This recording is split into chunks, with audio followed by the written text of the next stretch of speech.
యెమెన్లో ఉరిశిక్ష పడిన భారత నర్సును కాపాడేందుకు అన్ని దౌత్య మార్గాలను ఉపయోగించేలా కేంద్రాన్ని ఆదేశించాలని కోరుతూ దాఖలైన పిటిషన్ను సుప్రీంకోర్టు విచారించింది. ఈ సందర్భంగా కేంద్రం వివరణ ఇచ్చింది. నిమిషప్రియను కాపాడేందుకు సాయశక్తులా ప్రయత్నించామని తెలిపింది. యెమెన్ ప్రభుత్వంతో ఇవాళ కూడా సంప్రదింపులు జరిపామని స్పష్టం చేసింది. అయితే యెమెన్లోని బాధిత కుటుంబం బ్లడ్ మనీకి అంగీకరించడం లేదని తెలిపింది.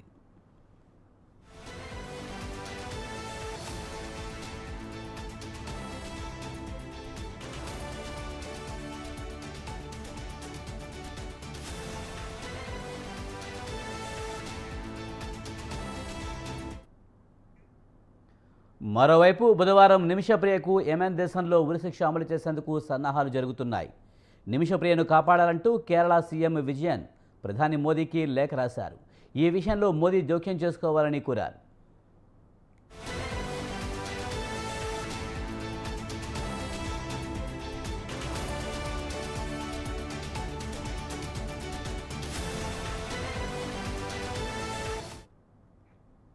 యెమెన్లో ఓ వ్యక్తిని చంపిన కేసులో నిమిషప్రియకు 2017లో మరణశిక్ష పడింది. యెమెన్లో తాను తీవ్ర చిత్రహింసలకు గురయ్యానని, తన వ్యాపార భాగస్వామి తన పాస్పోర్ట్ను తిరిగి పొందేందుకు అతనికి మత్తుమంది ఇచ్చానని నిమిష చెబుతోంది. అయితే మత్తుమంది డోసు ఎక్కువ కావడంతో ఆయన మరణించాడని తేలింది.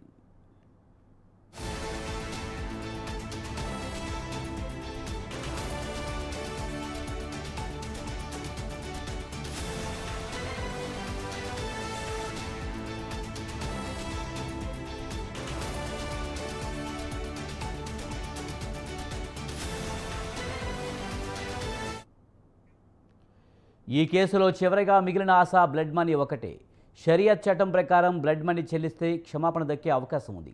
అయితే బాధిత కుటుంబానికి 1 మిలియన్ అంటే 8.3 కోట్లు చెల్లించేందుకు నిమిష కుటుంబం అంగీకరించింది. కానీ అవతల నుంచి ఎలాంటి స్పందన రాలేదు.